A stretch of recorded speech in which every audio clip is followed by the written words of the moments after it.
तो दोस्तों कैसे हैं सब। तो बहुत दिनों के बाद फिर से आज राइड होने वाली है।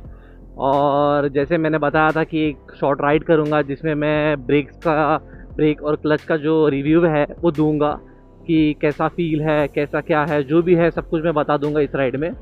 तो जैसे मैंने ऑलरेडी प्रॉमिस किया है, तो आज के वीडियो में मैं इन ब्रेक्स का रिव्यू करने वाला हूँ। इसके अलावा मेरे पास कुछ और स्पेशल चीज़ है और एक और बंदा मेरे साथ आज ज्वाइन होने वाला है जिसका नाम है सुरेश। तो सुरेश मुझे नावेलिम पेट्रोल पंप के पास से मिलेगा क्योंकि वो आ रहा है वास्को से और मैं रहता हूँ मड़गांव में। तो सुरेश मुझे पेट्रोल पंप के पास मिलेगा। अभी हम वहीं पर जा रहे हैं। और एक चीज़ है कि आज मैं काबदेराम एक्सप्लोर करने वाला हूँ। और जो मैं एक और स्पेशल चीज़ की बात कर रहा था वो है हमारा ड्रोन। तो आज मेरे साथ है ड्रोन, DJI का नियो है। तो आज आप लोगों के लिए एक सिनेमैटिक शॉट भी होने वाला है काबदेराम का।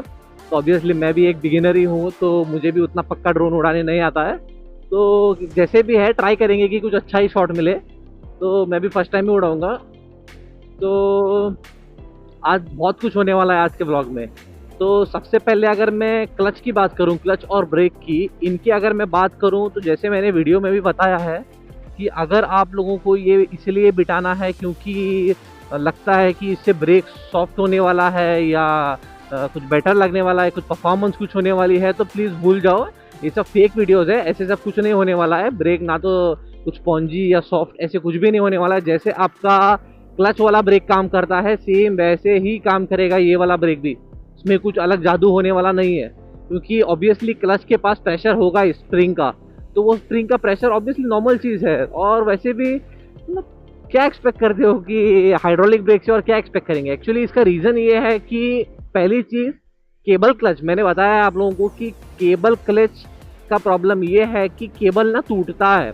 और मैं लॉन्ग राइड करता हूँ तो मेरे साथ ऑलरेडी 2-3 बार हो चुका है कि बाइक चलते चलते ना ऑल ऑफ सडन टूटा है। तो लकीली मैं घर के पास ही जब भी टूटा है घर के पास ही टूटा है।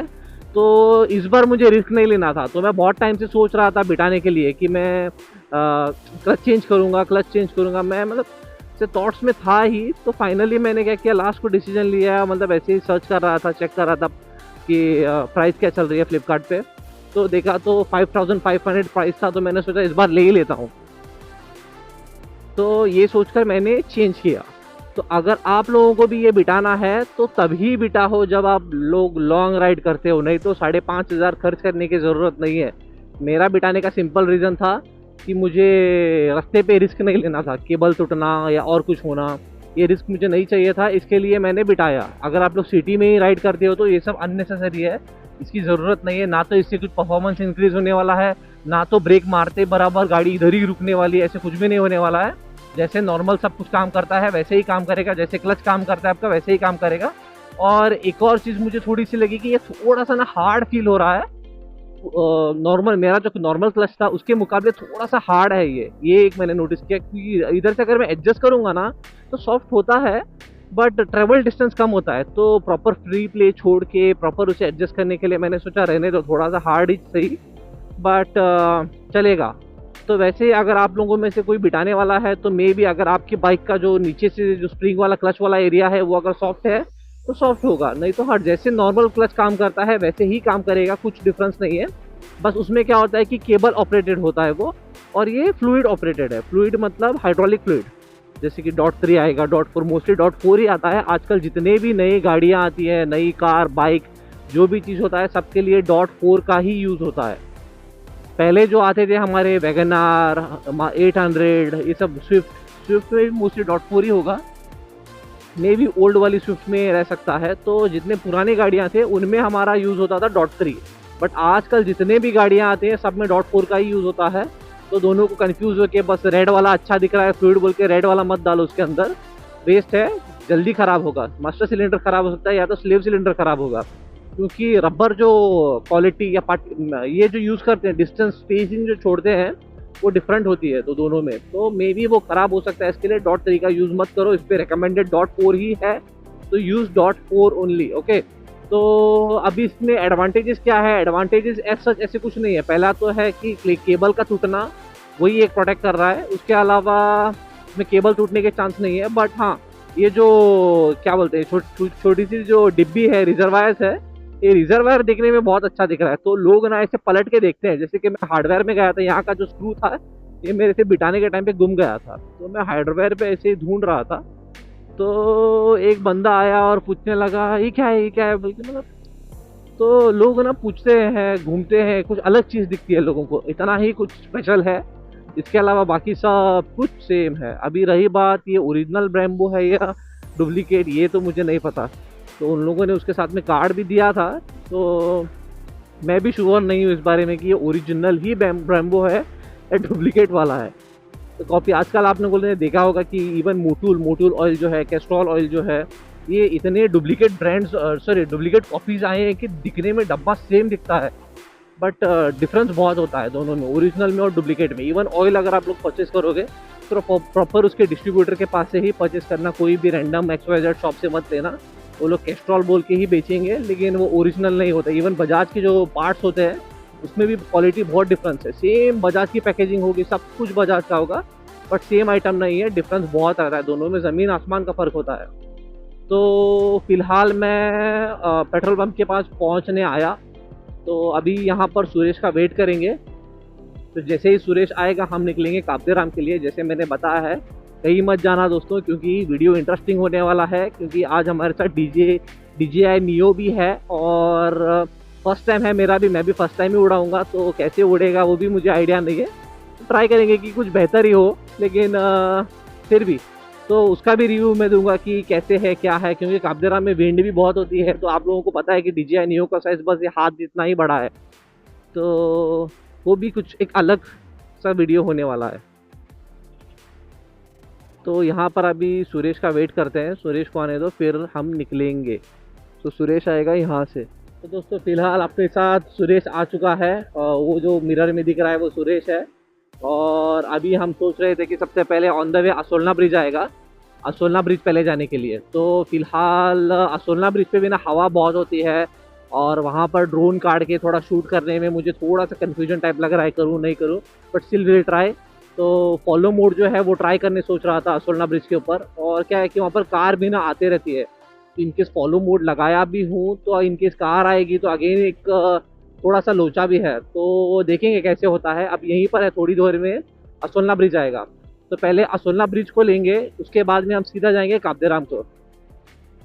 तो असोलना ब्रिज का जो है मैं डायरेक्टली आप लोगों को जो ड्रोन से शूट करूंगा उसी का फुटेज दिखाऊंगा, बाकी का रॉ फुटेज नहीं दिखाऊंगा क्योंकि वेस्ट ऑफ टाइम होगा। और फिर डायरेक्टली हम काब्देराम जाएंगे और काब्देराम से सिनेमैटिक शॉट्स जो लूँगा उसे भी कैप्चर करूँगा।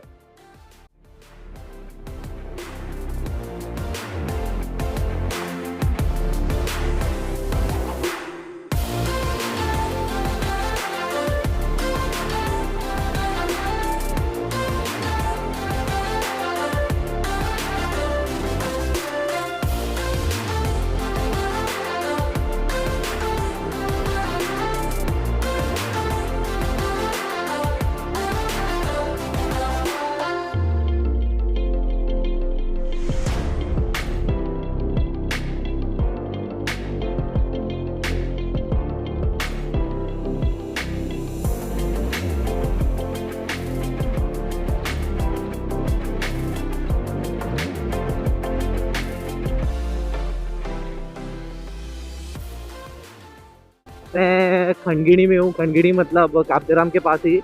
और हमने कुछ अच्छे शॉट्स लिए हैं असोल्डा ब्रिज के। सो शॉट्स पहले तो मुझे लगा कि बेकार ही आएगा, फिर देखा तो क्लैरिटी भी अच्छी है, सब कुछ अच्छा गया। तो अभी एडिटिंग के टाइम असल में क्या हुआ है वो पता चलेगा कि मतलब शॉट्स अच्छे हैं या नहीं, बट ओवरऑल देखने के लिए ऐसे लगा कि शॉट्स अच्छे आए हैं। तो फिलहाल यहाँ का नज़ारा आप लोग देख सकते हो कि ना सुरेश एक्चुअली पीछे है, वो फर्स्ट टाइम आ रहा है इस लोकेशन पे, तो उसे रोड नहीं पता है, तो इसलिए मैं आगे लीड कर रहा हूँ। तो एक्चुअली प्लान था एक और बंदा भी आने वाला था, फिर लास्ट मोमेंट पे उसने कैट किया। तो अब आप लोगों को तो पता ही है, दोस्तों का ऐसे चलते रहता है कि पहले बोलते हैं कि जाएंगे जाएंगे, बट ग्रुप में कुछ लोग होते हैं जो लास्ट मोमेंट पे कैट करते हैं, जैसे कि नहीं कुछ काम आया, किसी को और कुछ आया। से हुआ इसके साथ भी, इसने कैट किया लास्ट मोमेंट पे। तो अभी हम 2 लोग हैं। उसके पास सुरेश के पास है अरे यार नई बाइक है उसकी भी, उसने भी रिसेंटली परचेस की है 1 मंथ बैक। तो फिलहाल मुझे नाम याद नहीं है सही से। Extreme extreme hero extreme, yes hero extreme है उसके पास। और अपनी तो एएस है, आप लोगों को पता ही है। तो अभी मैं ऑलमोस्ट कापदेराम पहुंचने आया। तो जैसे मैं कापदेराम पहुंचूंगा तो वहाँ पर भी मैं यहीं से स्टार्ट करूँगा कुछ सिनेमैटिक अच्छे से शॉट्स लेना। और ड्रोन की जो एक बैटरी है वो ऑलमोस्ट ख़त्म हो गई है, 30% चार्ज है। मुझे नहीं लगता सही रहेगा 30% चार्ज में इस लोकेशन में उड़ाना, क्योंकि यहाँ पर बीच भी है। आप लोगों को यहाँ पर जितने भी मैं सिनेमैटिक शॉट्स लूँगा, इस एरिया के बारे में कोई डिस्कशन नहीं होगी, यहाँ पर सिर्फ सिनेमैटिक शॉट्स। यहाँ का बस आप लोग नज़ारा देखो कैसा है। तो ट्राई करूँगा कि अच्छे शॉट्स लूँ, क्योंकि मेरा भी फर्स्ट टाइम है तो मैं भी श्योर नहीं हूँ कि अच्छे आएंगे या नहीं, बट कोशिश करूँगा कि अच्छे शॉट्स आए, आप लोगों को पसंद आए। तो यहाँ पर मैं मेरा सॉरी कमेंट्री, शायद कमेंट्री कहते हैं इसे, जो भी है इसे मैं यहाँ पर स्टॉप करूँगा और यहाँ से सिनेमैटिक शॉट्स लेना स्टार्ट करूँगा।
दोस्तों अभी हम निकले हैं वापस घर के लिए। टाइम हुआ है 2 बजे हैं। अभी सीधा घर के लिए जाएंगे, क्योंकि ऑलरेडी बहुत लेट हुआ है, भूख भी लगी है, तो खाना भी खाना है। एंड आई होप आप लोगों को हमारा जो आज का जो ड्रोन का व्यू था, सिनेमैटिक शॉट्स थे, आपको पसंद आए होंगे। अगर आप लोग चाहते हो कि मैं एक डेडिकेटेड DJI Neo पे वीडियो बनाऊँ, तो मैं उस पर भी वीडियो बनाऊँगा। मुझे कमेंट कर दो बस नीचे। और इसके अलावा अब मैं सोच रहा था कि मतलब कैसे फ्लाई करना है, मुझे भी, मेरा भी पहले टाइम ही था एज अ बिगिनर, मैंने कैसे शुरुआत की, इस पे भी अगर वीडियो चाहते हो तो मैं बनाऊंगा। और रही बात हमारे हाइड्रोलिक क्लच की, इसका भी मैंने पॉइंट क्लियर कर दिया है कि अनवांटेड प्रोडक्ट है, अननेसेसरी एक्सपेंडिचर है, ज़रूरत नहीं है इसकी। सिर्फ तभी बिठाओ जब आपको चाहिए कि लगता है कि अगर आप लोग लॉन्ग राइड करते हो और क्लच केबल टूटने का अगर आपको डर रहता है, और स्पेशली ऑब्वियसली लॉन्ग राइड जो करते हैं उन्हें पता होगा केबल कैसे टूटता है रोड पे। तो अगर आप लोग चाहते हो कि ये प्रॉब्लम ना हो तो आप लोग ये बिठा सकते हो। ये फ़िलहाल मेरा पहला राइड था, मैंने अभी रिसेंटली ही बिठाया, उसके बाद मैंने कोई राइड नहीं किया था। आज ही एक ये राइड मुझे लगता है मेरे घर से 30-32 किलोमीटर या 35 किलोमीटर की होगी। तो 30-35 अप एंड डाउन, मतलब 60-70 किलोमीटर की राइड थी ये। तो इस पे ही मैंने बस अपना यूज़र एक्सपीरियंस बताया कि कैसा है क्या है, कुछ डिफरेंस नहीं आने वाला है, जो कि मैंने ऑलरेडी कवर कर दिया है। तो अगर आप लोग चाहते हो कि ऐसे कुछ अच्छा दिखना चाहिए बाइक में, थोड़ा हटके बनाना चाहते हो, बाइक सिर्फ मॉडिफाई करना चाहते हो, तब आप लोग एक्सपेंडिचर कर सकते हो। अगर आप डेली यूज़ के लिए लगाना चाहते हो तो वेस्ट है, इतना पैसा खर्च करके कुछ फ़ायदा नहीं है। कुछ परफॉर्मेंस भी नहीं बढ़ने वाला है, ना ही कोई फील आने वाली है, ऐसे कुछ भी नहीं होने वाला है। मुझे पता नहीं, मैंने भी लगाने से पहले लोगों के वीडियोस देखे थे, तो लोग बोल रहे थे कि कुछ स्पॉन्जी हो रहा है या कुछ परफॉर्मेंस बढ़ रहा है, कुछ सब लोगों के अलग अलग रिव्यू थे।